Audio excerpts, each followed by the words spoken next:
Welcome to the 2021 Watershed Congress. This is Wednesday, September 22nd, day 3 of our virtual Watershed Congress week, and we're happy that you're joining us again today.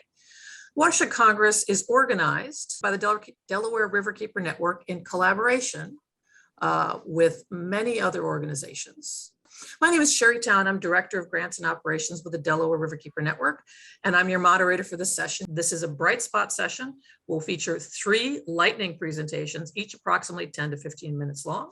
I'm now going to turn it over to our first presenter, Meghan Lockman, Executive Director of the Chester Ridley Crum Watershed Association. Her lightning talk today is leveraging engagement with small organization. Meghan? Thank you so much for having me. As Cherry mentioned, my name is Meghan Lockman. I am the Executive Director of Chester Ridley Crum Watersheds Association. That mouthful can be shortened to CRC, and so that is how I will tend to refer to it as we move along today. At CRC, we primarily do 3 things. We conduct native tree and shrub plantings, riparian buffer reforestation. We do streams cleanups, and then our third and somewhat smaller piece of what we do is our educational outreach. Our 3 watersheds are located in Chester and Delaware counties in southeastern Pennsylvania. The Chester, Ridley, and Crum Creeks and their watersheds encompass over 42 municipalities. There are more than 250,000 people living within our 3 watersheds. We range from urban sites to suburban, rural farmland, agricultural areas, and everything in between. As you can see, our watersheds really take up kind of the southern half of the Delaware River watershed itself. And our organization is really small. We only have 6 part-time staff, myself included. However, we are able to engage more than 1,000 volunteers each year, and we do this on a relatively modest $200,000 budget. So I'm sure, as you all can imagine, the areas of south of Philadelphia have changed quite a bit over the last several hundred years. And at this point in time, a large part of it is now relatively impervious. We've got lots of development, streets, houses, parking lots, that sort of thing. So we always try and keep in mind, however, this is really the other part that I think we miss sometimes. We try and bring people out and have them understand what our watersheds really are. So how do we do this? We want to use our engagement strategies for our volunteers and donors. And while we know it's a stretch, our goal is really to get us closer to a natural watershed environment and to help have people understand that where they live truly does make a difference. As I mentioned, we engage over 1,000 volunteers each year to help out in our watersheds, ranging from school groups to individuals and families, corporate groups, institutions, civic groups. How does this volunteer work parlay into further engagement for both donors and volunteers?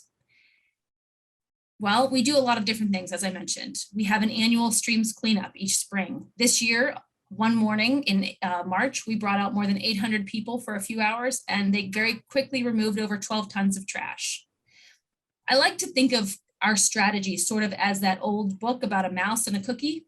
So if you give CRC a volunteer, they're going to want to clean a stream or plant a tree.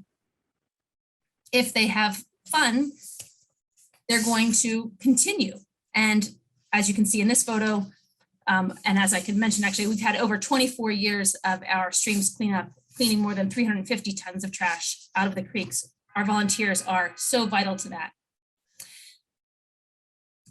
We've also, over the last many years, planted more than 2,500 trees. So if our volunteers have fun planting a tree, they will want to bring out more people to plant trees. And if they live within the watersheds, they probably work within or near the watersheds as well. They may recommend that CRC gets people from their company out to plant trees and clean streams. Maybe even remove invasive species that crowd out the native plants and trees where the native animals thrive. So if CRC reaches out to this company, they might send some volunteers.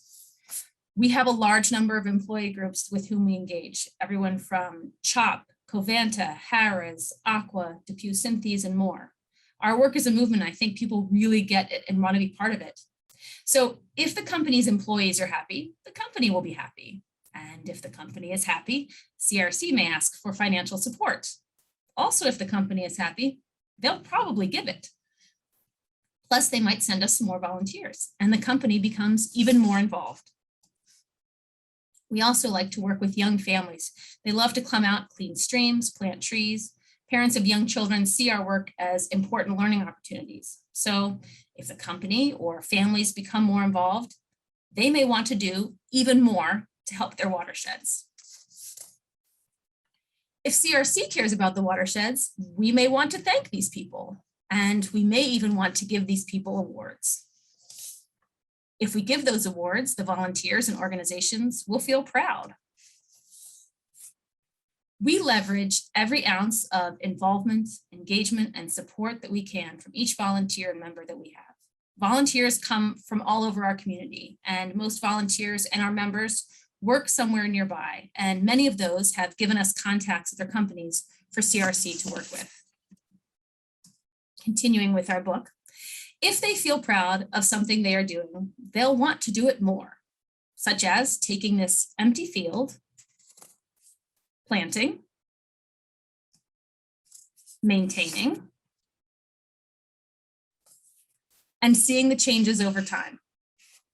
Then if other people see them working hard, getting excited for being out in the watersheds, perhaps even getting that award, they may want to be involved and know more as well. As they do that, they're going to want to also do more for their watersheds. And if they want to help their watersheds, they're going to find out that they want to help with CRC. That may involve just coming out and going on one of our educational hikes and telling others more about what they've done. The mission at CRC is to protect, conserve, and restore our 3 watersheds. We do that through planting trees to improve the quality of water in the streams, creating habitat for diverse species, and truly making that local impact on fighting climate change. We leverage every ounce of involvement, engagement, and support that we can from each volunteer and member that we have. Our volunteers are part of our community. Our volunteers and members tend to work nearby and want to get more people involved, so they give us information about the companies that they work with. This then leads to more volunteers and a good relationship with those companies. Those companies will support CRC, and in order to develop those long-term relationships with these members, volunteers, organizations, and companies, we give our environmental stewardship awards at our annual fundraising dinners. The awards make the volunteers and the organizations feel proud and good about what they do. Therefore, they're going to keep doing it and helping CRC and their watersheds. They will come to the dinner. They might bid on silent auctions. The awards may inspire other people to get involved too. From one volunteer or member, CRC creates relationships that lead to support, making a real difference in our watersheds. Since we are such a very small organization and very small staff, we really rely on our volunteers. Our individualized approach, from our volunteer coordinator reaching out to each volunteer out there, to our team of yellow shirts who are ambassadors for us, we engage each of our volunteers. We continue to create this robust pathway for our volunteers to become donors and further ambassadors for our growth. I think that working with a small group like CRC gives them that attention to what they're doing, and it makes them be more engaged with knowing about their watersheds, finding out more, and bringing more people out. So thank you very much.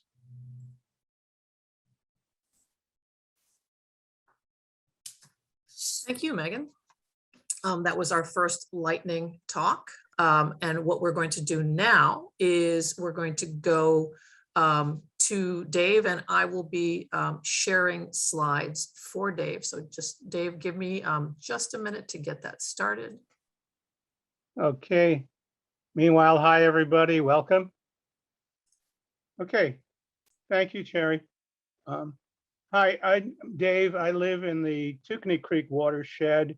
Tookany Creek starts in southeastern Montgomery County, Pennsylvania, becomes Tookany Creek in Philadelphia, where it joins the buried Wingo-Hocking Creek and enters the Delaware as Frankfort Creek. Today, I'm inviting you to help your elected officials think of your watershed as more than the area of land that drains into a particular body of water. Next slide, please. Now, I used to have trouble answering this question. According to the US Postal Service, I live in Glenside, Pennsylvania, 19038. But Glenside doesn't have a government, school system, or police department. Although it physically resembles a town, it's defined in part by a made-up number, a zip code established by the Postal Service for its own convenience. To further muddy the question, the Postal Service lumps other communities into the Glenside zip code, and what most people consider to be Glenside is split between two separate townships. According to the tax collector, I live in Abington Township, Montgomery County. And you can see that on the left. It's a seemingly arbitrary rectangle with pieces missing, like some secondhand geographic jigsaw puzzle.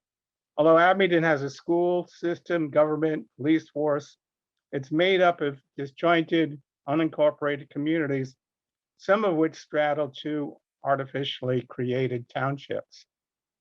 According to the natural landscape, I live in the upper Tookany Creek watershed, part of the Delaware River Basin. Walking or driving around my neighborhood, I can see where hills and ridges define it. When it rains, I can follow the water down the slope of the land to the neighborhood creek, the downtown of my watershed community. There's nothing arbitrary or artificial about these natural features. And to me, they make sense in ways that zip codes and township line roads don't. The right side of the picture on your screen is the watersheds in Abington Township. It's natural for people to identify with the place they live, from the neighborhood to city, state, and country. The watery parallels are creeks, bays, rivers, and oceans. Where I live, Tookany Creek, Frankfort Creek, Delaware River and Bay, and the Atlantic Ocean all have defined watersheds, along with attributes, sense of place, and memories with which I can identify. For some of us, memories associated with the outdoors are the strongest or more cherished ones we have. So now I say I live in the Tookany Creek watershed. Next slide, please. Just as communities face issues and challenges that demand action, so do watersheds. So what if we consider ourselves to be citizens of a watershed rather than a city or a town? What rights and responsibilities would that entail? Would we consider ourselves to be property owners or temporary stewards of the land in the Lenape tradition? How might watershed citizenship influence personal choices regarding lawn care or other aspects of property ownership? How might watershed citizenship influence our opinions on local issues of zoning and development?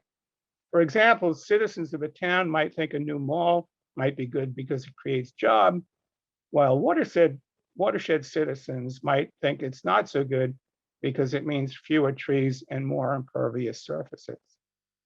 Next slide, please. So on the left here, this is parts of southeastern Pennsylvania showing watersheds rather than featuring political subdivisions. So if legislative districts and local governmental boundaries were designed around watershed, how could state representatives and local governmental bodies better serve communities? Would this be more fair and representative than the current system that lends itself to politically motivated gerrymandering? Speaking of gerrymandering, in 2019, I attended an information session on current environmental legislation in Harrisburg with my state rep, Ben Sanchez. At the end, I asked Ben if once he gets this legislation passed, he could turn his attention to redrawing legislative districts after the 2020 census and look at doing it by watershed rather than the usual way. He thought for a few seconds and then said, "Environmental gerrymandering, I like the idea." He has yet to implement my suggestion that every time we interact, he thinks watershed and I think environmental gerrymandering. Next slide, please. Here's the question. As citizens of a watershed, how can we use these hypothetical questions about districts to raise environmental awareness and foster action by legislators and municipal officials to protect and enhance natural resources in the spirit of our Environmental Rights Amendment?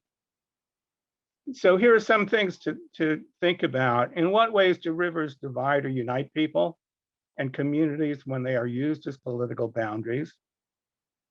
Can you think of issues or mutual interests that could bring people together within a watershed across political boundaries?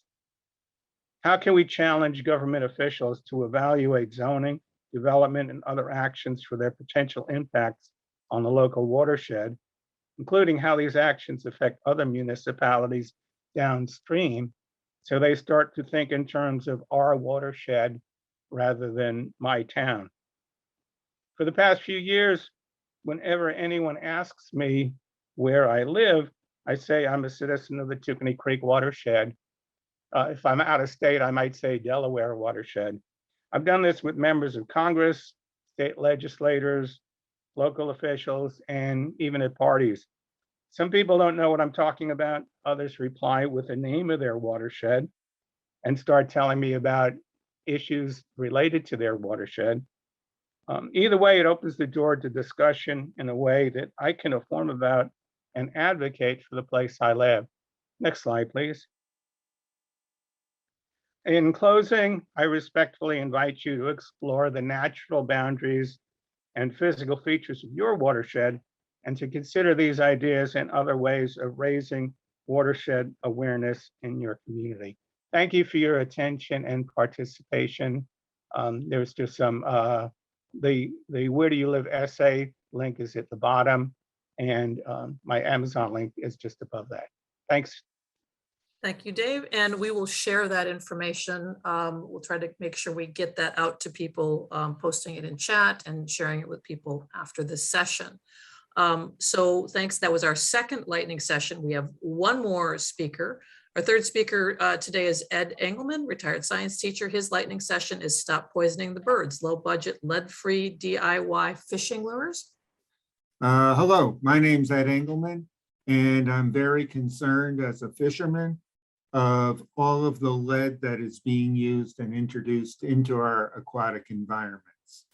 And I'd like to contribute my small part of eliminating it by showing low budget way of making your own fishing lures. And that's what this presentation is about. Get the lead out is a message. Lead is poisonous. At one time, not that long ago, when I was in college, it was thought that there was a level above which lead was detrimental to human beings and animals. Now we know that every little bit of lead hurts. The common loon is the poster animal for this presentation because there are many dead loons that are collected, tested for lead poisoning, and found to have died of lead poisoning. And when x-rays or radiographs are taken, you can see the fishing equipment that they swallowed, and it's either in their gizzard or their stomach. And this is a fishing jig right here. Another radiograph shows different fishing equipment in the gizzard of this loon. So it's a problem, and we know how to fix it. This isn't just an American problem, but it was a problem in Great Britain along the Thames River, and the populations of swans have rebounded since regulations went into effect a few years back. Here on the top is a bunch of lead fishing equipment, some of it from my own collection. And when I was young, I was told the proper way to close a split shot, this is a split shot right here, was to put it between your bicuspid teeth and squeeze real hard. That is not the way to do it. Nowadays, we have non-lead alternatives. made out of tin, steel, and bismuth. There are places that have regulations on them. And over here in the state of Washington, you cannot use any lead in certain lakes. In New York State, my home state, you can use lead jigs, but you can't use small lead weights. Vermont and Massachusetts, however, have outlawed small lead weights and jigs from all fishing.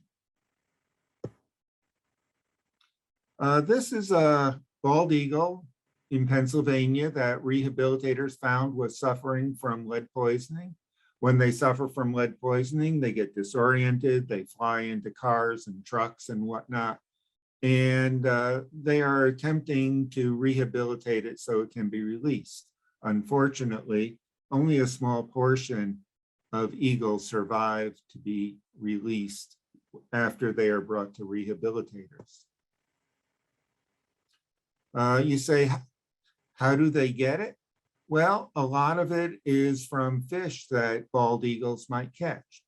These items were found in and around bald eagle nests. And you can see this is called a bullet weight. This is split shot. How the tire weight got there is beyond me, but there's enough fishing line right there to also tangle an animal up.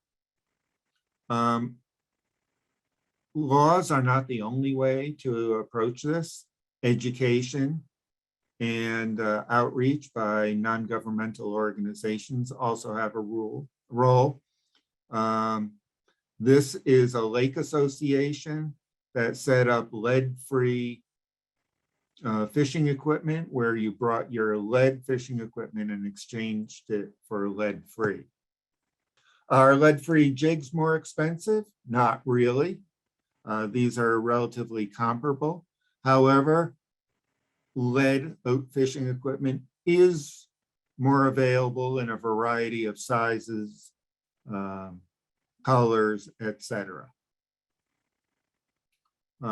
Split shot, on the other hand, is more expensive for lead-free. As you can see, it costs 11 cents each for each piece of split shot.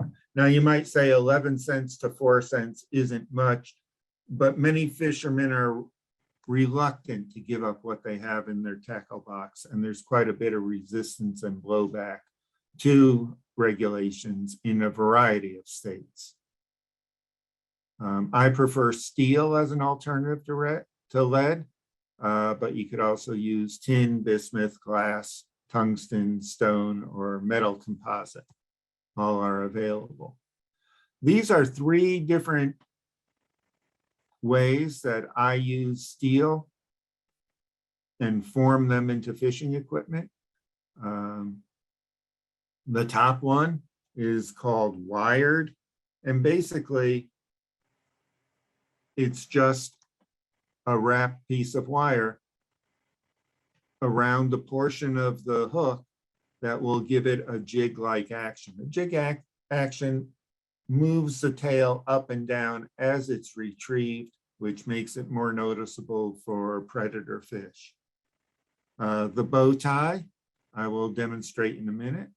And the corkscrew is right up here. These are the materials I use. Paper clips I use from wherever I find paper clips.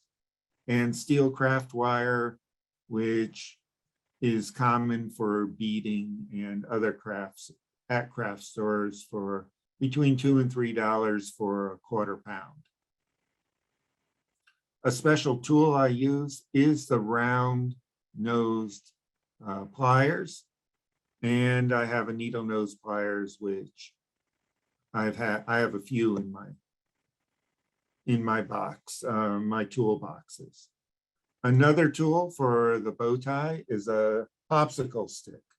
So enjoy your popsicles. And that's the end of the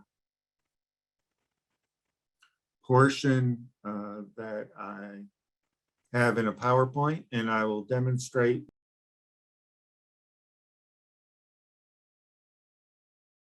I'm going to make the bow tie now. I'm cutting off a piece of wire, estimating from experience how much I'll need. I take my popsicle stick, place the wire end in the middle, and wrap around 1, 2, 3, 4, 5, 6, 7 times, and I want it to end in the middle of the wide side of the popsicle stick. So I cut it there and then press it down, and next I will scooch it off. Be careful that you don't get a splinter up your fingernail. That could be very disconcerting. Now I'm putting the round nose plier through the loop that I made and squeezing the middle of it with the needle nose plier.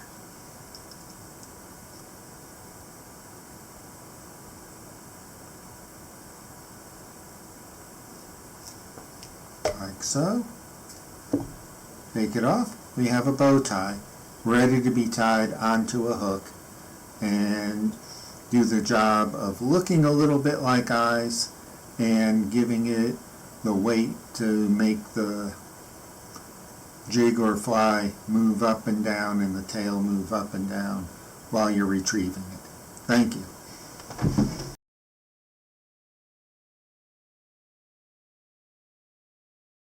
I'm going to cut a piece of wire about 10 inches long to use to make this weighted fly or jig. I am using a jig hook. It's a Mustad 32 755 BR. And all I'm going to do is wrap it as if it were thread to make a football-shaped head that will weigh this fly and allow it to dip and the tail to have lots more action than it would as if it were evenly weighted throughout. And that's the purpose of jigs and weighted flies that are just weighted at one end. As you can see, when I get close to the end, I start making another layer, and I finish it off with a couple turns here, snip it off,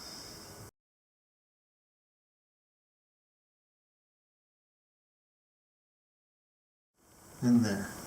Half of it is done.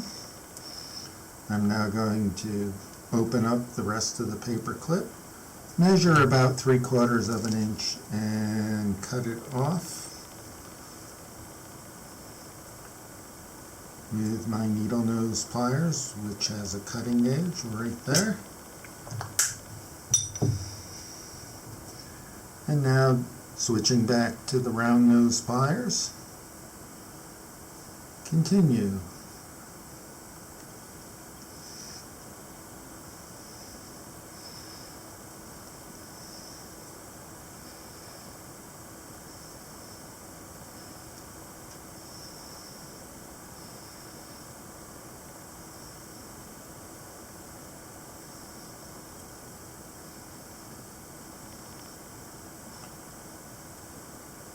And just to even them up, I'm going to back off the other side.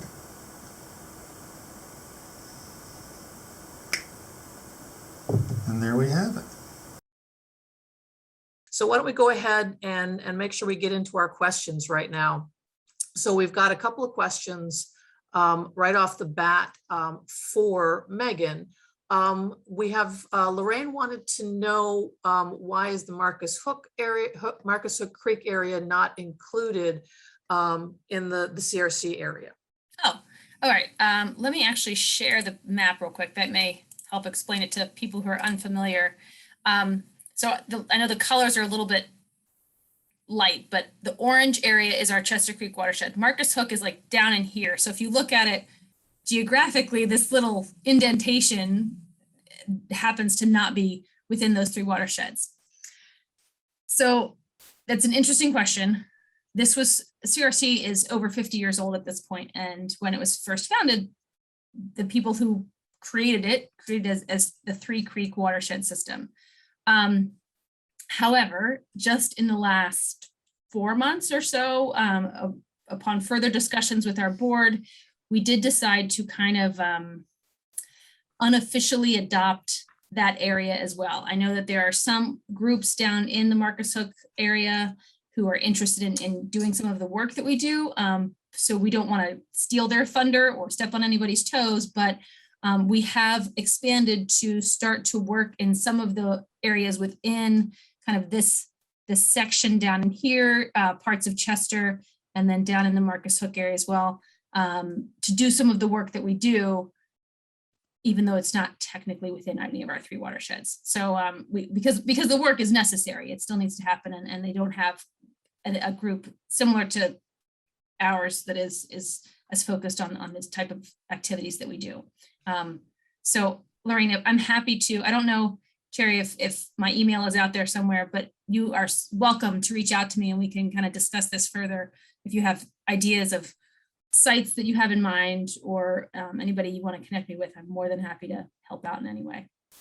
And just to confirm, so it's the Marcus Hook Creek watershed that is just adjacent to the Chester Creek watershed. Yeah, just because it goes directly into the Delaware, so it's technically not within our 3 watersheds, but we have just recently decided to try and work there when we can. Thanks, Megan. We have another question for you from Tally. Do you think you could have this kind of success if you didn't have any part-time staff? What might you suggest for a watershed group where leaders themselves are all volunteers? We have a couple of, actually 3-part question here. So what might you, so if you didn't have any part-time staff, you think you could have the success? What might you suggest for a watershed group whose leaders themselves are all volunteer, but who want to engage and leverage more volunteers? And what is the most important thing to focus on or do? So 3 questions there for Megan. Sure. So I brought up our particular organization and the work that we've done simply because we are so small. And I think that what we do with our part-time staff can be used by groups that are mainly a group of volunteers. The type of work we do, we happen to get a little bit of payment for it. But I think that similarly, if you have someone whose focus within your group of whether it's your board or your small volunteer group, who becomes your de facto volunteer coordinator, that is very critical. We have always been, up until, let's see, in 2017 was the first time that we had more than one person working for CRC at any given time. So it's really only recently that we've brought on someone to specifically be our volunteer coordinator, and it has kind of exploded our options. That is her whole focus. And so she's always making those connections. And so having someone who is willing to do that and make that outreach regularly with groups, and so that she becomes the point of contact or whoever it is, I think that's really necessary. And they all build on each other, right? That's the point. We couldn't do what we do without our volunteers. We're such a small group as well. So if you have that person who can start to make those connections, and then we have somebody say, oh, I actually am an alum of Widener University. Let me connect you with their student group. Oh, well, I'm a student here. Why don't I connect you with this professor? Oh, my friend works for this organization. So it all kind of builds on itself, but you really have to have that one person who's willing to be that connector for all of those. Sorry, you're going to have to. I'm terrible about being able to keep things in my mind with multiple questions. What was the next piece of that? What might you suggest for watershed? I think is that the part you're just sort of speaking to, for a watershed group whose leaders themselves are all volunteer, but who want to engage and leverage more volunteers? And then the last part was, what is the most important thing to focus on or do? Oh, good question. I think it is, gosh, I hate to do this. I'm not going to give you the one most important thing. I think it's a combination of things. Because you not only want to have someone who is that volunteer connector or coordinator, but you have to find a way to recognize them. So whether that's through your social media that you recognize people who come out, whether that's through your annual report.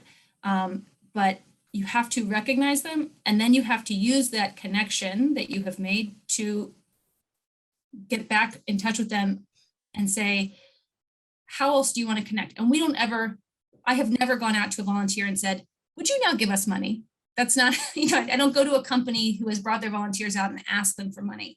But keeping that conversation going, whether that's through someone who specifically coordinates with your volunteers, or I take that over a lot of the times, kind of, after the event or whatever, and keep that conversation open. That brings in the people who want to engage with you more on a financial level as well.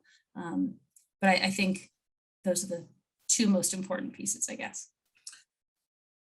Thank you, Megan. There was a question that was in the chat that Dave responded to directly, but I just want to give a chance to share that information for others that maybe didn't see that, but that might be interested.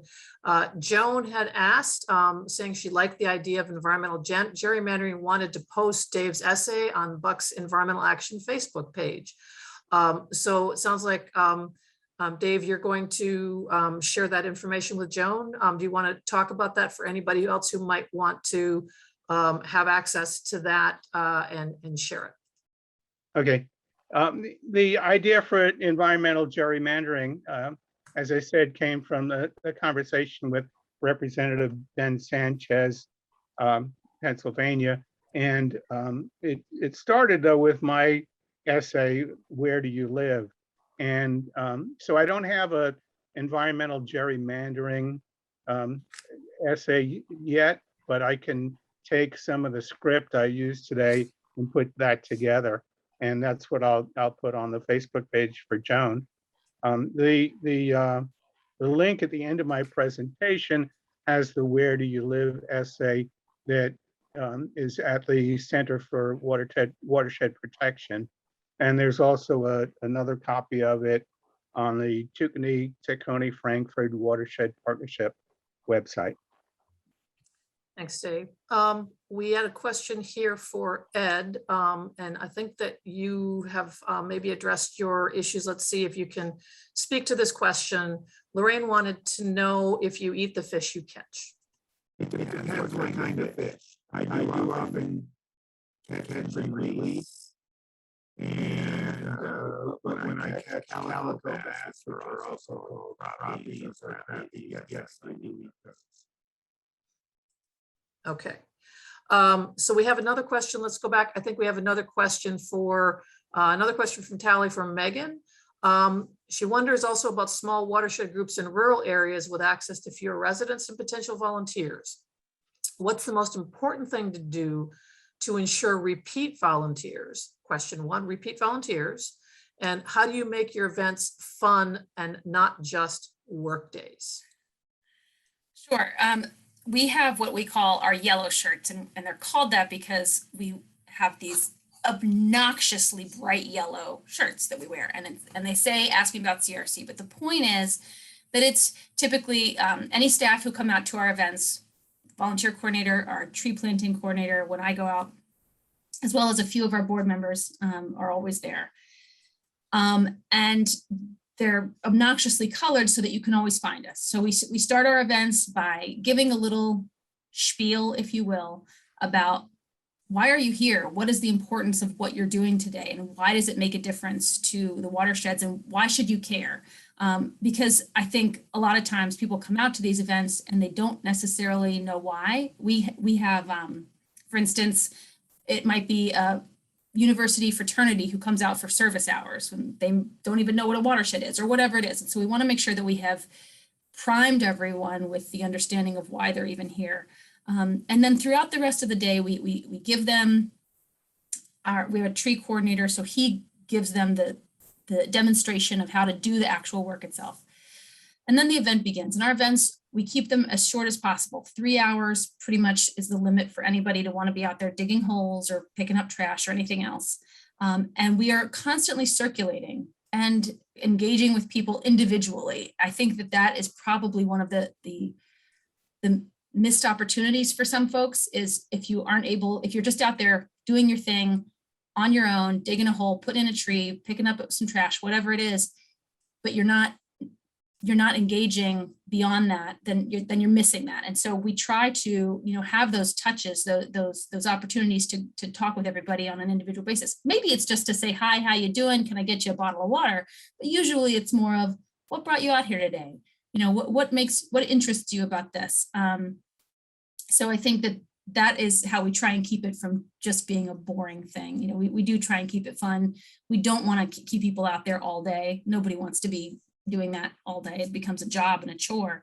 But in terms of the rural areas, that is going to be more of a challenge, right? But I think that the engagement with your volunteers, keeping it lighthearted, keeping it fun, and not trying to do too much at any given time. Any of our plantings, and I'm going to talk about those more often than I would a cleanup because they happen more frequently. But our plantings, we do keep the time frame on each day, and depending on the size and the number of trees going in, we break it up into multiple days. And we do that because we don't want to overwhelm anyone. And we might keep it a small group. We might end up with only having 4 people come one day, but then the next day we have 30 people come. And so we eventually get it all done. I think that similarly, if you keep that engagement going and you don't overwhelm people, that you can, we do bring out the companies and the corporate groups and that sort of thing, but we certainly have wonderful individual and family volunteers that still come out with us anyway. And they come out multiple times once they get started with us. Thanks, Megan. We have a little bit of time left, so make sure you are still posting questions. If you have any questions that you want to share either in the chat or the Q&A, while we're letting folks think a minute of questions that they may want to ask, I'm going to remind people that you can visit the virtual exhibit hall of the Watershed Congress website. That's one place where you can find information about our supporters, opportunities to connect with organizations, and resources for your work. We also want to let people know that they have a chance through going through the virtual exhibit hall of maybe winning 100 containerized trees for their organization, community that might be available in the spring. These are being donated by Keystone 10 Million Trees Partnership. And you'll see more information about what that is at the event news page of our website. So go there and make sure you check that out. And you've got some information there in the chat with a link to basically it's a virtual exhibit hall scavenger hunt. And you can find some information there about how you might get 100 containerized trees for a project that you're going to be working on in the spring. Also, just as we get ready to leave the session, one of the things to remind people that you will be get a redirect at the end of the presentation to a survey. We want to hear your feedback about the session. And then I'm going to get just to pause one more time here and just see if we've got any more questions that might be coming in from anyone.